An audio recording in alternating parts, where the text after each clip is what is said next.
Assalamualaikum warahmatullahi wabarakatuh. Nama saya Sudrajat, NIM 18224981132, akan menjelaskan tentang manajemen memori. Latar belakang Latar belakang dari memori adalah pusat kegiatan pada sebuah komputer karena setiap proses akan dijalankan harus melalui memori terlebih dahulu. Sistem operasinya bertugas untuk mengatur peletakan banyak proses pada suatu memori. Manajemen memorinya berkaitan dengan aktivitas pengolahan penggunaan memori pada saat komputer aktif dan menjalankan proses-proses. Setelah itu kita ke konsep dasar. Di konsep dasar itu ada register. Register adalah memori berukuran kecil yang memiliki kecepatan akses yang tinggi. Register ini digunakan untuk menyimpan data dan instruksi yang sedang proses. Sementara itu, data lainnya yang belum diproses akan tersimpan di dalam main memory, menunggu untuk proses. Terus contoh-contoh dari register. Ada instruksi register atau IR berfungsi untuk menyimpan instruksi yang diproses. Terus ada program counter atau PC berfungsi untuk menyimpan alamat lokasi main memory yang berisi instruksi yang sedang diproses. Dan ada General Purpose Register atau GPR memiliki berbagai fungsi yang berhubungan dengan data dan sedang diproses. Misalnya menampung data yang sedang diproses dan menampung hasil proses. Setelah dari register diolah lagi ke change memory atau memory change. Memory change adalah memori berkecepatan tinggi yang bersifat sementara. Change memory berfungsi untuk tempat penyimpanan data atau instruksi sementara yang diperlukan prosesor untuk mempercepat akses data ke komputer, karena change menyimpan data atau informasi yang telah diakses oleh semua buffer sehingga mengirimkan kinerja komputer. Cara kerjanya dari memory change yaitu jika prosesor membutuhkan data pertama, dia akan mencari di change memory. Jika data ditemukan, proses akan membaca dengan delay yang sangat kecil. Dan jika data tidak ditemukan, maka prosesor akan mencari pada RAM yang kecepatannya lebih rendah. Setelah dari change memory atau memory change, kita ke main memory atau memori utama. Memori utama adalah memori utama di komputer dalam bentuk array yang disusun word atau megabyte. Kapasitas susunan bisa sampai 1 juta susunan. Main memory digunakan sebagai media penyimpanan data yang berkaitan dengan CPU atau perangkat I/O.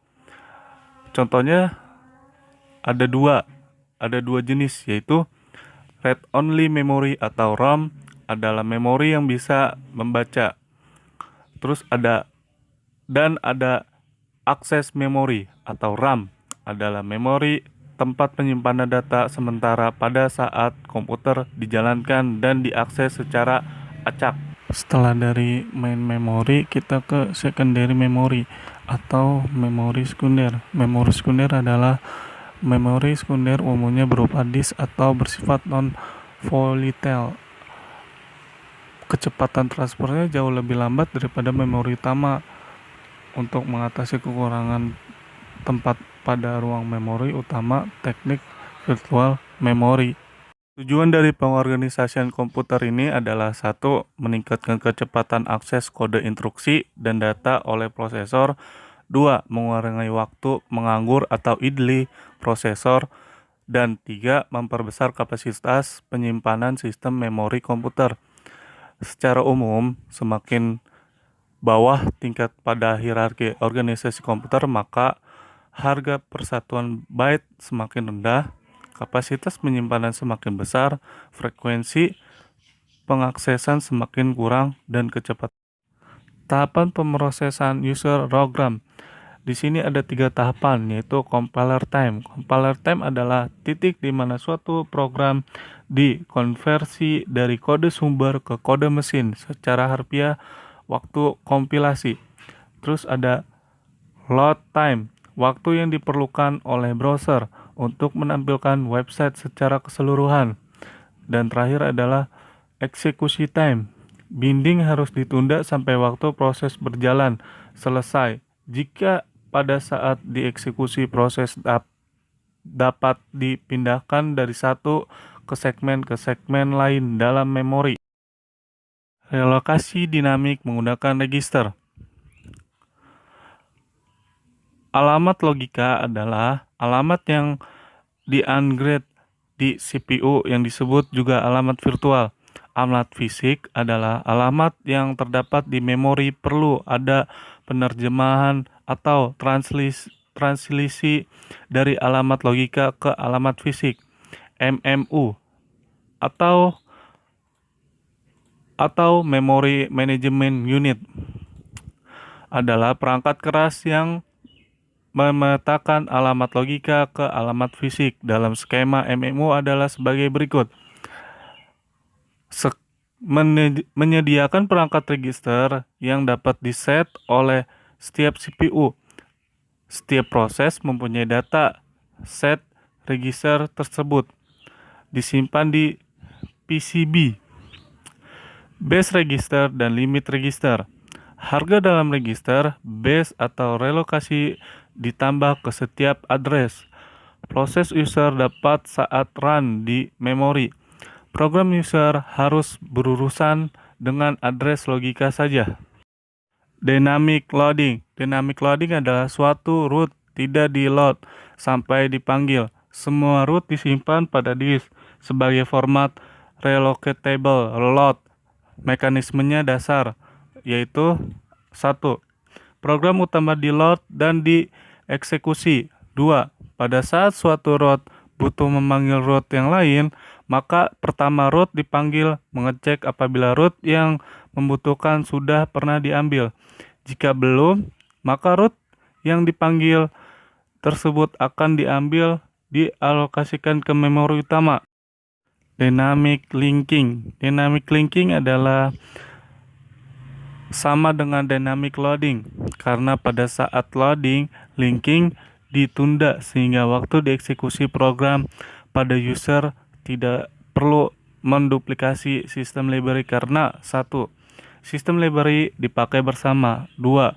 Mengurai pemakaian space.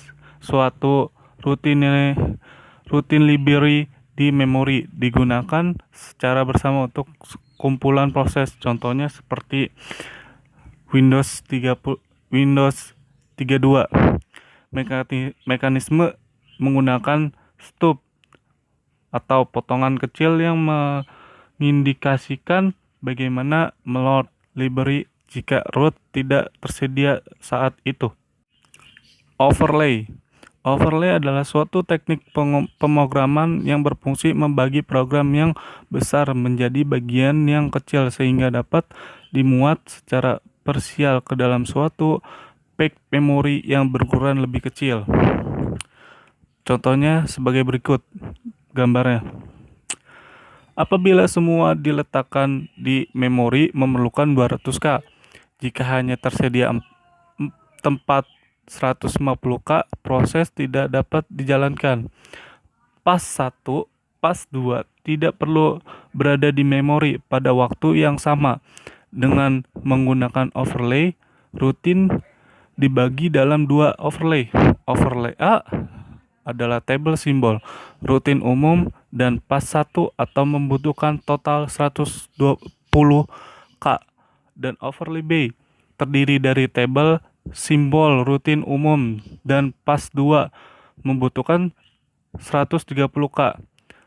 Ditambahkan 10K untuk driver overlay dan dimulai dari overlay A.